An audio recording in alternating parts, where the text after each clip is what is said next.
estudio que hemos venido haciendo acerca de uno de los libros proféticos con una característica única, parecido al libro de Jonás.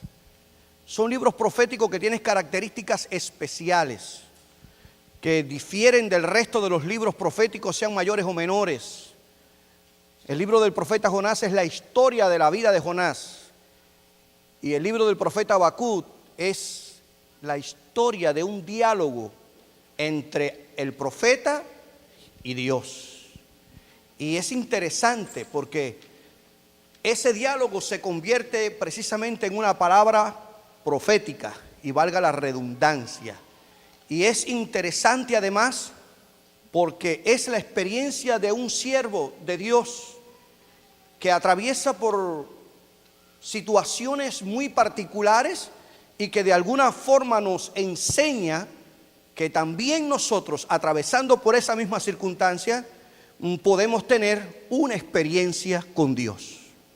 Por lo tanto, quiero terminar en esta noche este tema del libro del profeta Habacuc, después de 4 semanas que hemos venido hablando de este libro, y voy a llevarle al tercer capítulo del profeta Habacuc.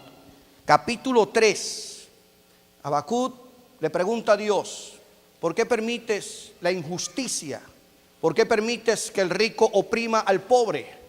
¿Por qué permites todo este pecado dentro de la nación de Judá? No entiendo qué ocurre. Dios le responde: todo tiene su tiempo, Habacuc. Yo voy a traer a los caldeos o los babilonios, y ellos van a juzgar a esta nación.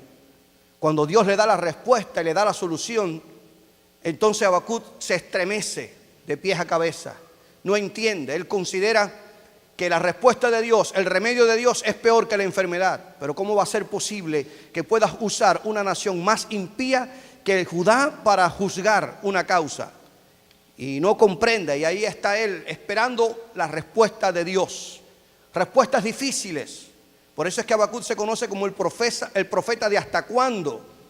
¿Hasta cuándo? Y Dios le da una respuesta. Dice Habacuc: también ellos van a ser juzgados.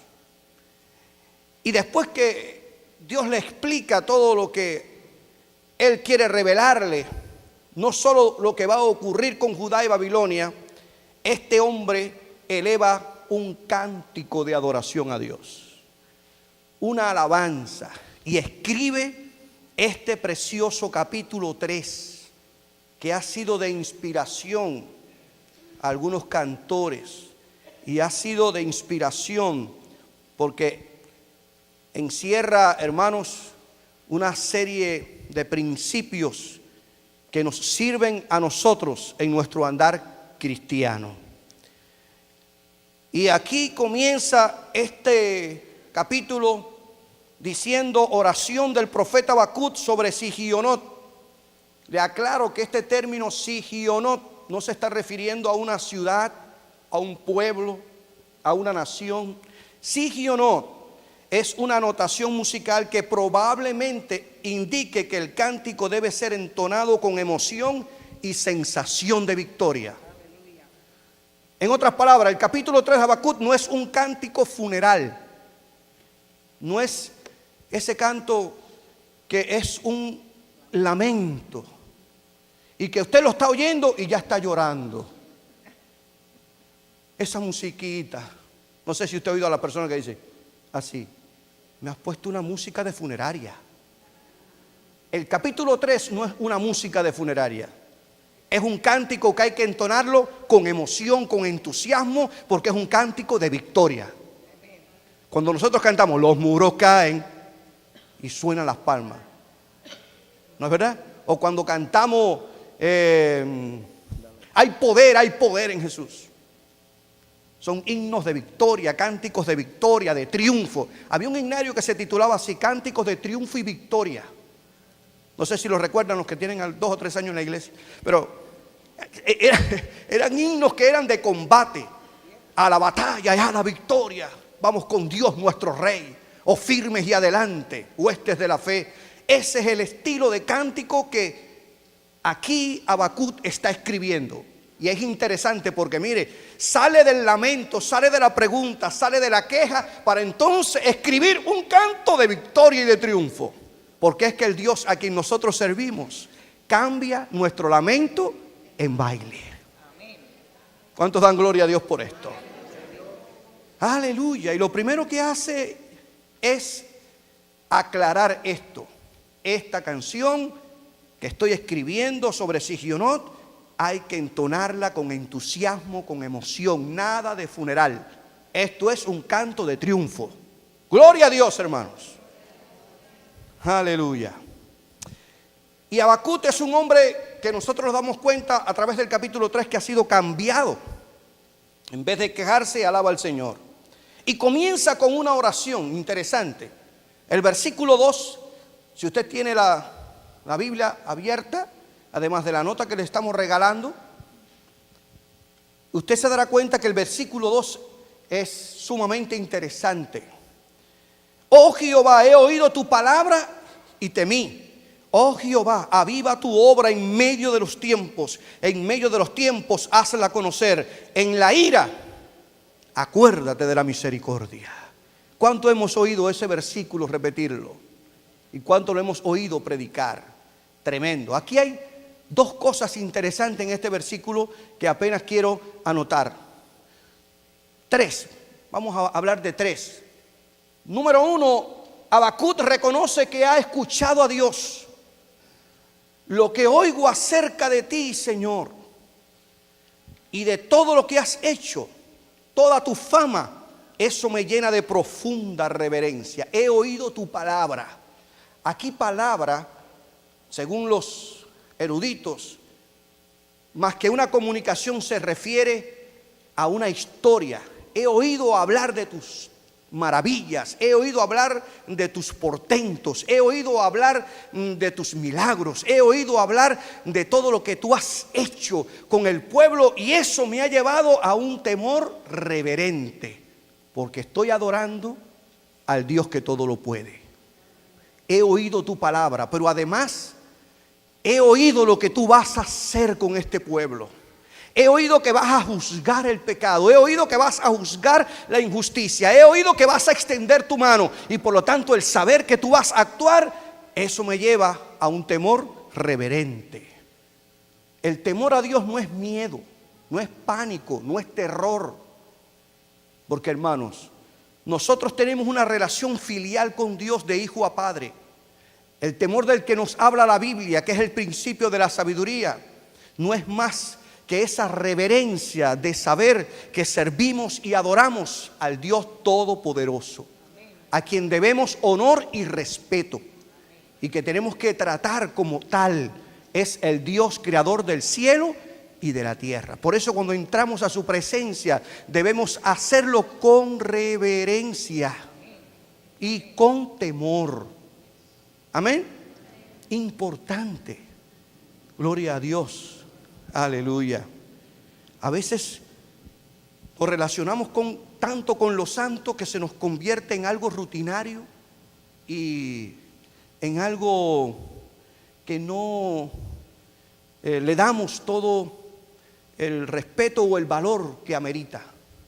Si entrara aquí el presidente de los Estados Unidos, ¿cuál sería nuestra actitud? ¿Cuál sería nuestra actitud? O si entrara un presidente de cualquier otro país, ¿qué haríamos? Nos mantendríamos indiferentes, conversando uno con los otros, como si nada hubiera pasado. Todos o nos ponemos de pie para reverenciar tal personaje y prestaríamos toda la atención para saber qué va a decir. Cuando nosotros entramos a la casa del Señor, entramos a la casa del Rey de Reyes y Señor de señores. Y entramos y debemos entrar con toda reverencia y entrar a su presencia reconociendo que Él es Dios. Amén. Y esto es lo que siente Habacuc cuando él dice: he oído tu palabra y temí. he escuchado todo lo que has hecho con este pueblo a través de la historia, y eso me ha llevado a un temor reverente. Saber que he dialogado con el Dios Todopoderoso y ese Dios me ha respondido, me ha atendido, me ha dado una respuesta. Eso me ha llevado a reconocer que verdaderamente tú eres Dios soberano, pero al mismo tiempo eres Dios de amor y misericordia. Hay una reverencia. Decimos amén, hermanos. Así que Habacuc había oído acerca de los grandes hechos de Dios a favor de su pueblo y estaba impactado, por decirlo de alguna manera. Y partiendo, por lo tanto, de esa observación que él hace, dos peticiones incluyen este versículo. Número uno, él dice: pido que te manifiestes de una manera poderosa ahora. Y qué importante es este versículo, y en esta parte de este versículo nosotros nos detengamos por un momento, porque es la primera petición que hace Habacuc. Pidió una nueva manifestación del poder de Dios. Oh Jehová, aviva tu obra en medio de los tiempos, hazla conocer. Pero le estoy proyectando la que más me llenó, que revela con mayor claridad lo que él está pidiendo en la versión Dios habla hoy. Realiza ahora en nuestra vida tus grandes acciones de otros tiempos para que nosotros también las conozcamos. Qué tremendo. Eso es lo que implica aviva tu palabra. Vuelve a hacer esos milagros. Hazlo, Señor. Interven de manera especial. Aviva, Dios. Aviva tu palabra. Eso que hiciste hace años con Moisés, eso que hiciste con Josué, eso que hiciste con los jueces, eso que hiciste con David, eso que hiciste, Señor, con los reyes que le siguieron. Esos milagros, esas maravillas de abrir el mar rojo, eso que hiciste de abrir el río Jordán, eso que hiciste, Señor, de sostener por 40 años a este pueblo, esos milagros, te pido que los vuelvas a hacer ahora para que nosotros también veamos tu poder y tu gloria. Eso es avivar la palabra. Y a mí me impactó esta palabra, ¿usted sabe? Porque ¿qué está viendo Habacuc? ¿Qué está viendo Habacuc? Injusticia, está viendo opresión, está viendo pecado, está viendo maldad, está viendo tantas cosas negativas que no son propicias para que el poder de Dios se manifieste, pero él sabe que Dios tiene poder para irse por encima de todo lo malo, revertir todo lo malo y glorificar su nombre. Y no justifica el que Dios no se manifiesta, sino pide que Dios se manifieste. Aviva tu palabra. Aleluya, hermanos. Y yo creo que ese debe ser nuestro clamor. Ese debe ser nuestra oración. ¿No les parece? Yo, mientras meditaba en esta palabra, mientras leía y buscaba e indagaba sobre esta declaración, esta primera petición que hace Habacuc, sacaba mi propia conclusión.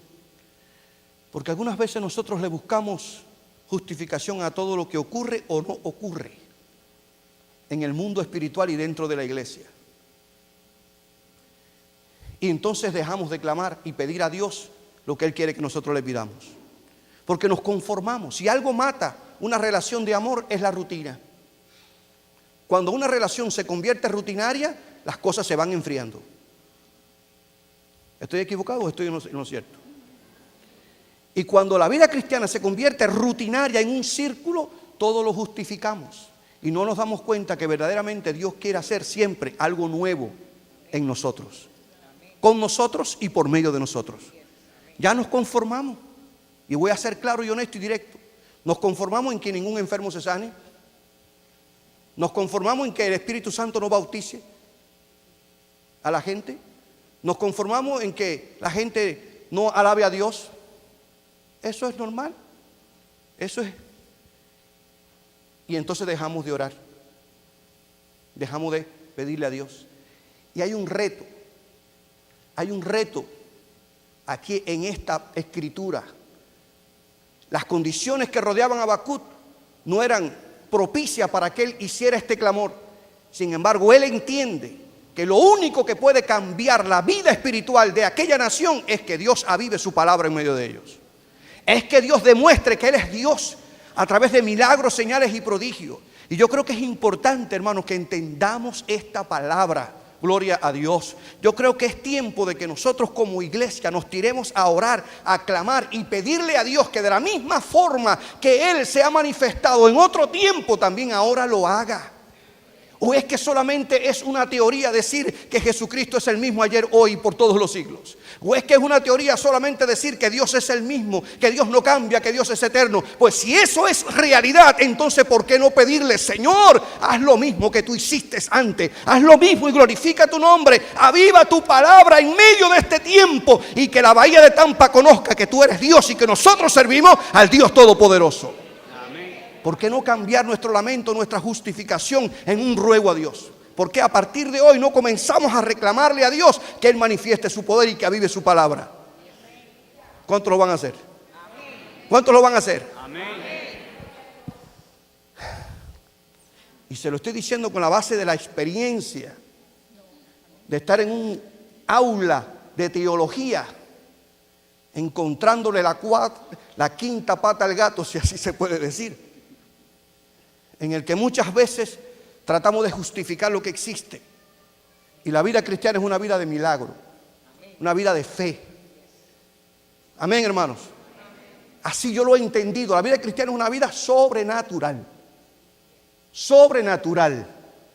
Porque no es natural que usted sea de Dominicana, Puerto Rico, Colombia, Brasil, Haití, Argentina, americano, hondureño.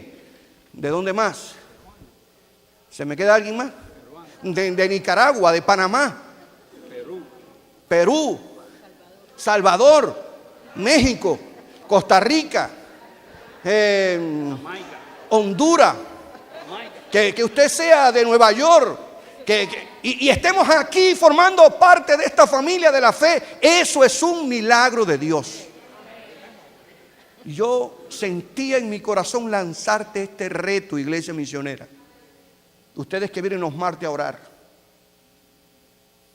no justifiquemos. La gente no se sana porque el que ora no tiene fe.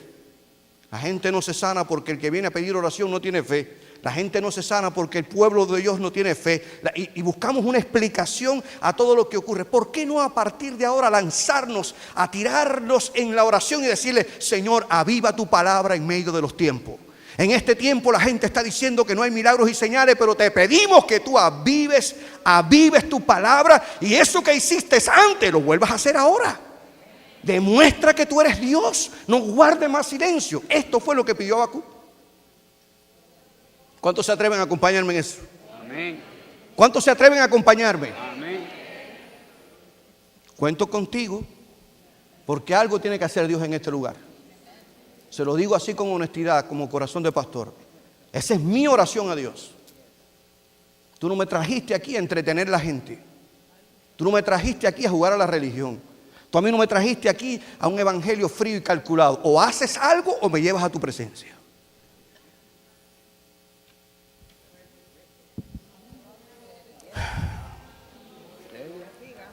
Y este pasaje fue más leña al fuego en mi experiencia personal. Se lo digo con honestidad.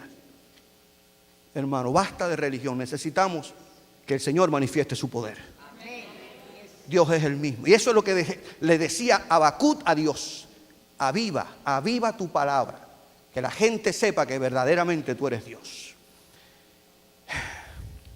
Apeló su segunda oración, su segunda petición. Oiga, estoy ahí, ya casi nos vamos.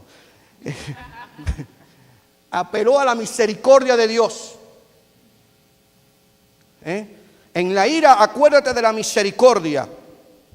En otras palabras, pidió que en tiempos de aflicción y angustia para el pueblo del Señor, Dios se acordara de ser compasivo. Él no dudaba de que Dios aplicaría la palabra. Note que no dijo, Señor, no detén tu juicio, no se cumpla tu palabra. No, en medio del cumplimiento de tu palabra, ten compasión, ten misericordia, porque él estaba convencido de que Dios no es hombre que mienta, ni hijo de hombre que se arrepienta. Y lo que él dice, lo va a cumplir. Pide compasión, pide misericordia. Por eso es que dice esta versión: muéstranos así tu compasión, aún en medio de tu enojo, en medio de tu ira, en medio del juicio que vas a aplicar. Gloria a Dios. Y yo creo, hermanos, que esta es la oración del intercesor. Esta fue la oración que hizo Moisés cuando Dios le dijo: voy a raer a Israel de la faz de la tierra, porque ya su pecado ha llegado al colmo. Los voy a desaparecer. Moisés intercedió y dijo: ten misericordia y compasión de este pueblo. Porque ¿qué va a decir la gente? ¿Qué van a decir las naciones? Que sacaste a este pueblo de Egipto para destruirlos en el desierto. Ten misericordia. Y Dios escuchó la oración y tuvo misericordia. Amén. Y yo creo que hay algo importante, hermanos. El intercesor, el que clama a Dios delante del Señor a favor de la gente, tiene que pedir a Dios misericordia. Porque si Dios extiende su mano de juicio contra el pecado, sería difícil encontrar a la gente. Solo la misericordia de Dios es la que permite que permanezcan todavía, porque Él espera pacientemente a que la gente se arrepienta. Amén. Clamemos a Dios por misericordia. Fíjese si Habacuc está en este canto de triunfo y victoria, apelando al pasado, que a partir del versículo 3, el profeta medita, y no medita en el presente, medita en el pasado. Y no me da tiempo de elucidar todo lo que él describe poéticamente.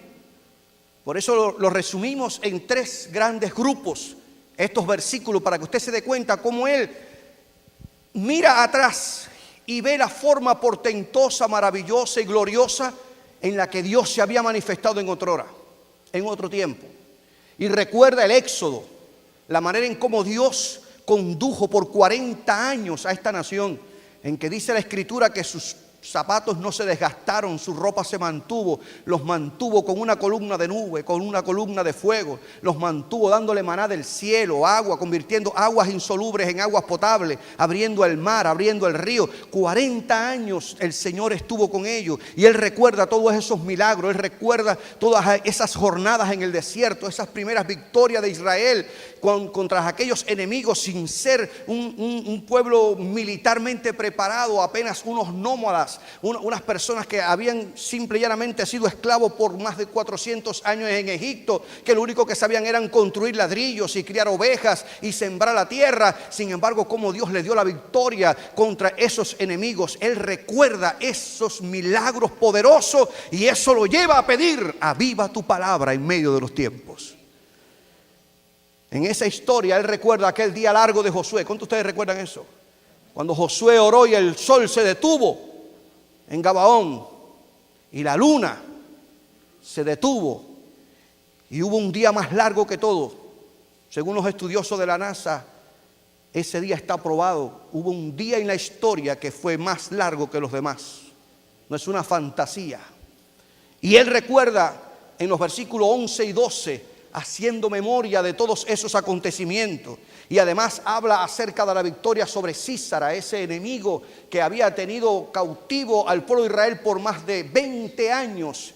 Y toda esa historia durante los jueces, todos esos hombres a quienes Dios levantó, como Otoniel, Gedeón, como Débora, que levantó a Jefté, levantó a Sansón, y a todos esos hombres en momentos de crisis, Dios los levantó, hermanos, hizo milagros y señales. Imagínese usted que Sansón, con una quijada de asno, fue capaz de destruir todo un ejército de los filisteos. Imagínese usted que Gedeón, con apenas 300 hombres, fue capaz de batir un ejército de los madianitas. Imagínese usted cuántas cosas hizo Dios a través de los jueces, y eso lo está trayendo Habacuc. Era un hombre que había estudiado la historia de su nación. Era un hombre que conocía la historia de su pueblo. Era un hombre que conocía los milagros de Dios. Era un hombre que podía dominar todo lo que Dios había hecho. Y en base a esa historia él le dice: Señor, aviva tu palabra en medio de los tiempos. Y ten misericordia de este pueblo. Dan gloria a Dios. Aleluya. Hermanos queridos, el mismo Dios que te cuidó ayer, te cuida hoy. El mismo Dios que estuvo contigo en Dominicana, Colombia, Honduras, Cuba, Bolivia, Argentina, donde quiera que hubieras vivido, ese mismo Dios está aquí para cuidarnos, guardarnos y defendernos. Y es lo que está diciendo Habacuc. Amén. Y tercero, es las 3 divisiones que hacemos del capítulo 3. El profeta Habacuc alaba a Dios, ora, trae a memoria todo lo que Dios ha hecho y ahora adora a Dios. Amén. Lo adora. Y en el versículo 17, ahí encontramos una declaración que, como la hemos leído, y qué bonito suena, qué preciosa palabra cuando ahora decimos: aunque la higuera no florezca, ni en las vides haya frutos, aunque falte el producto del olivo y los labrados no den mantenimiento, y las ovejas sean quitadas de la majada, y no haya vacas en los corrales. Leemos el versículo 17 y es la descripción de la devastación, de la hambruna, del desastre. Porque este profeta está describiendo el resultado de la invasión de los babilonios. Está diciendo: no va a quedar nada en pie, todo va a ser destruido hasta el colmo. Las vacas y las ovejas van a ser quitadas de la majada y de los corrales, y es hasta que mucha gente va a ser llevada al destierro. No va a quedar nada, esto va a ser destruido, todo va a quedar bajo el dominio de los babilonios, nada va a quedar. Pero qué cambio cuando él declara: con todo, aunque no quede nada, yo me alegraré en Jehová y me gozaré en el Dios de mi salvación. ¿Cuántos dan gloria a Dios? Amén. Aleluya. Qué clase de cambio, hermanos. Qué cambio más tremendo. En el versículo 18 él declara y revela que no servía a Dios por lo que Dios le daba, sino por lo que Dios era para él. Amén. El profeta confiesa a Dios como el Dios de su vida. En otras palabras, pase lo que pase, ocurra lo que ocurre, venga lo que venga, él seguirá confiando en Dios. Si todo se pierde, el profeta no le falta la confianza y todo lo ha dado por bien, gloria a Dios, con tal de que la gloria de Dios brille y el nombre del Dios Todopoderoso sea exaltado. Amén. En otras palabras, no importa lo que pase, yo seguiré creyendo en Dios. Amén. Amén. Eso suena bonito, hermanos, y dicho desde un altar, mejor. Pero cuando de veras pasamos por el momento difícil, es cuando nuestra fe es probada. Es cuando de veras nosotros nos damos cuenta si verdaderamente nuestra fe está fundada en la arena o está fundada en la roca. Gloria a Dios.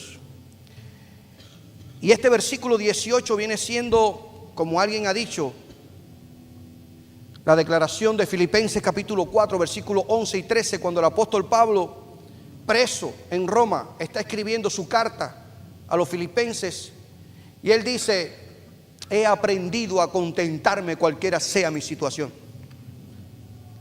Sé tener, sé vivir, sé disfrutar lo que tengo, pero también sé vivir sin nada. Cualquiera sea mi situación, yo le doy gracias a Dios. Y aquí ocurre una palabra interesante: sé vivir humildemente. y sé tener abundancia. En todo y por todo estoy enseñado, así para estar saciado como para tener hambre, así para tener abundancia como padecer necesidad.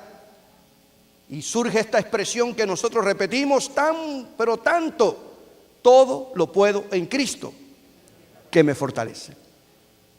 Si usted analiza ese contexto, se da cuenta que eso no es un eslogan, no es un refrán. Es la declaración de un hombre que ha aprendido a vivir en el contentamiento. Y hay una diferencia grandísima entre el conformismo y el contentamiento. Hay quien se conforma, no importa lo que venga. Y entonces en el conformismo simple y llanamente puede existir hasta la queja y el lamento. Estoy conforme pero no hace nada. Pero el contentamiento es diferente. El contentamiento acepta la situación de parte de Dios y lejos de quejarse, de lamentarse o lejos de tirarse a morir, le da gracias a Dios por la situación que tiene. Esa es la gran diferencia entre contentamiento y conformismo. Y Dios no nos llama a ser conformistas, sino a contentarnos cualquiera sea nuestra situación. Amén. Porque el contentamiento nos lleva a darle gracias a Dios, a darle gloria a Dios, a depender del Señor. Gloria a Dios. A que nuestra fe no dependa de lo que Dios nos da, sino de lo que Dios es y significa para mí. Amén. Y número 3, versículo 19, el profeta confiesa que solo Dios es quien le da nuevas fuerzas y agiliza sus piernas como las de siervas. Este versículo tan lindo, hermanos: Jehová, el Señor, es mi fortaleza, el cual hace mis pies como siervas y en mis alturas me hace andar. Imagínense, es Dios el todo para la vida de este hombre. Y Dios es el que le hace vivir en esa confianza. Y utiliza aquí Habacuc un símil precioso cuando él dice: el cual hace mis pies como de siervas.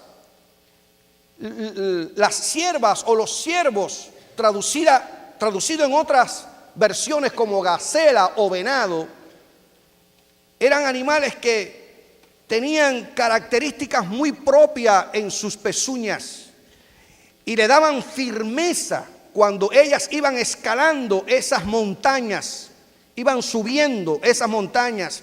Y le daban esa firmeza en el ascenso. Y él está mirando, dice: Dios mío, tú me das esa fuerza, tú me das esa firmeza, tú me haces mis pies como esas cabras, como esos ciervos, como esos venados, como esas gacelas que se escalan.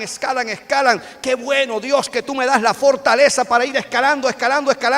Porque, hermanos, en el orden cristiano, la vida cristiana es una vida de escalación, es una vida de crecimiento, es una vida de alcanzar nuevos niveles. No nos podemos quedar en el valle. Dios nos llama a que subamos nuevos lugares y conquistemos nuevos lugares.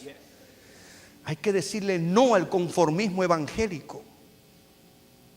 Estoy protestando delante de Dios. Yo no sé si he ido demasiado a Habacuc, de verdad, honestamente. Pero es importante entender esto. David lo comprendió también. No piense usted que era solo Habacuc. En el capítulo 18 de los Salmos, versículo 33, David dice: me hace andar tan seguro como un ciervo, para que pueda pararme en las alturas de las montañas. No sé si usted ha visto Discovery o ha visto algunos reportajes que dan de estos animales, cómo escalan esas montañas, y usted lo ve subiendo pasito a pasito. Es como si tuvieran chicle en las patas. Y van, es imposible que llegue. Es la visión que está teniendo Habacuc, es la visión que está teniendo David. El Señor nos hace escalar en medio de problemas, de dificultades, de batallas, de desánimo, de desaliento, de menosprecio. El Señor nos lleva a otros niveles, porque Dios, hermanos, nos quiere pasar de un nivel a otro, porque Dios tiene planes poderosos con cada uno de nosotros. Amén. Aleluya. Yo voy cerrando diciéndote que Habacuc pasó de la queja a la confianza, de la duda a la fe, pasó del valle a la cima y aprendió a confiar en Dios y a vivir por fe en el camino de Dios a pesar de las circunstancias. Amén. Así que fíjese qué notable. Después haga el contraste, si a usted le gusta estudiar un poco la Biblia, las primeras palabras de Habacuc en los versículos capítulo 1 y 2 y compárelo con el final de los versículos 17, 18 y 19. Termina diciendo: me alegraré en Jehová, me gozaré en el Dios de mi salvación. El Señor es mi fortaleza, hace mis pies como de cierva y en mis alturas me hace andar. El Señor ha cambiado a este hombre como quiere cambiarte a ti y me quiere cambiar a mí. Amén. ¿Decimos amén? Yes. Así que yo voy cerrando diciéndote que cuando nada tenga sentido para nosotros y cuando los problemas parezcan ser más grandes de lo que podamos soportar, recordemos que Dios es nuestra fortaleza. 5 cosas nos invita Habacuc. Solo te la dejo para que lo pienses y reflexiones en ello. Orar para que Dios manifieste su poder y gloria como lo hizo en tiempos pasados. Que Dios mande un avivamiento. Amén. ¿Cuántos mantienen el compromiso vivo? Amén. Orar para que Dios mande un avivamiento. Segunda cosa a la que nos invita Habacuc: dar gracias a Dios por las victorias pasadas y cantar alabanza por victorias que aún no se han ganado. Eso es fe. Amén, hermanos. Amén. Eso es ver por la fe a Dios en acción cuando nuestros ojos naturales ven otra cosa. Gloria a Dios, gloria a Dios. Eso es decir: gracias, Padre, porque tu nombre va a ser glorificado en la misionera. Gracias, Padre, porque mi hijo está lejos, pero tú vas a hacer el milagro y lo vas a traer. Gracias, Padre, porque este esposo es rebelde, pero tú tienes poder y lo vas a traer en el nombre de Jesús. Gracias, Padre, porque mi situación económica es triste, pero tú vas a convertir, Señor, mi kilo en $100. Amén. No sé si esa proporción vale. Ustedes me entendieron. Tercero, Habacuc nos invita a confiar en Dios y no en las cosas materiales. Amén. El creyente maduro sabe que aunque todo falte, queda Cristo. Queda Cristo. Y aunque todo el mundo te dé la espalda, queda Cristo. Y aunque el dinero se te acabe, queda Cristo. Y aunque no entiendas lo que ocurre, queda Cristo. Siempre está Cristo. Habacuc nos invita a cuidar que las dificultades de la vida no nos quiten el gozo que trae nuestra relación de amor con el Señor. Y quinto, Habacuc nos invita a reconocer que la fortaleza del Señor es imprescindible. No es con nuestra fuerza, sino con la fuerza que viene de Dios. No es con nuestra estrategia, sino con la que viene de Dios. Fue lo que Dios le dijo a Zorobabel: no es con ejército, ni con fuerza, ni con espada, es con mi espíritu, ha dicho Jehová de los ejércitos. Amén. Hermanos, Habacuc adoró a Dios. Yo te invito a que adoremos a Dios, aún en medio de las cosas que no entendamos. Aún cuando parezca que todo va de mal en peor, adoremos a Dios, porque Dios nunca pierde el control. Amén. ¿Cuántos se animan a orar conmigo? Cerrando este tema, después de que Habacuc quiso saber, no comprendía, qué bueno es saber que él al final adoró a Dios. Yo quiero que oremos. Yo quiero que pidamos a Dios al final ya de nuestro tiempo, antes de despedirnos, que le pidamos a Dios que Él nos convierta, hermanos, en intercesores, clamando para que Dios avive su palabra en medio de la iglesia, de su pueblo y de esta ciudad. ¿Qué creen ustedes? Padre, en el nombre de Jesús, yo te doy gracias porque he compartido con este grupo de hermanas y hermanos lo que tú pusiste en mi corazón. Es un reto vivir el cristianismo en esta época. Es un reto ser fiel. Es un reto ser un adorador, un intercesor. Es un reto, Señor, dominar la carne, esta naturaleza pecaminosa. Es un reto sujetarla a la palabra y al poder del Espíritu. Pero nosotros estamos decididos a correr la milla y a dejar que tú cumplas tu voluntad en nuestra vida, nuestro hogar, nuestra familia, ministerio y en la iglesia. Aquí estamos como Habacuc diciéndote: hemos escuchado todo lo que tú hiciste.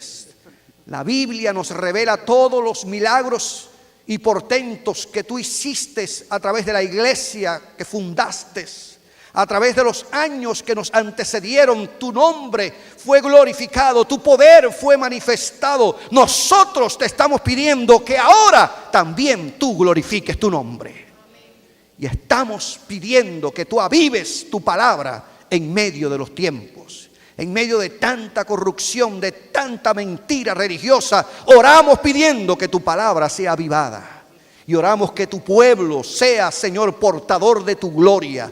Que tu pueblo sea, Señor, facilitador de tu Espíritu, y que por medio de nosotros podamos hacer milagros y señales, prodigios. Que tu nombre sea engrandecido, Dios, y que el fluir de tu Espíritu sea a través de nosotros. Que los enfermos sean sanados, que los oprimidos por Satanás sean libertados, oh Dios del cielo. Que la gente sea bautizada con el poder de tu Espíritu Santo, y que haya un fluir del fruto del Espíritu en la vida de cada uno de nosotros, y que tu gloria sea sobre tu iglesia y nuestras vidas. En el nombre de Jesús estamos reclamando, Señor, que tú avives tu palabra en medio de tu pueblo. En el nombre de Jesús te lo pedimos y te damos gracias, creyendo que tú vas a responder. Oramos por que tú levantes intercesores con esta carga, y que a partir de hoy, Señor, estemos con oídos abiertos para oír tu voz a cualquier hora que nos llames, para elevar este clamor y este ruego. En el nombre de Jesús, en el nombre de Jesús, en el nombre de Jesús lo pedimos. Amén. Amén. Gloria a Dios.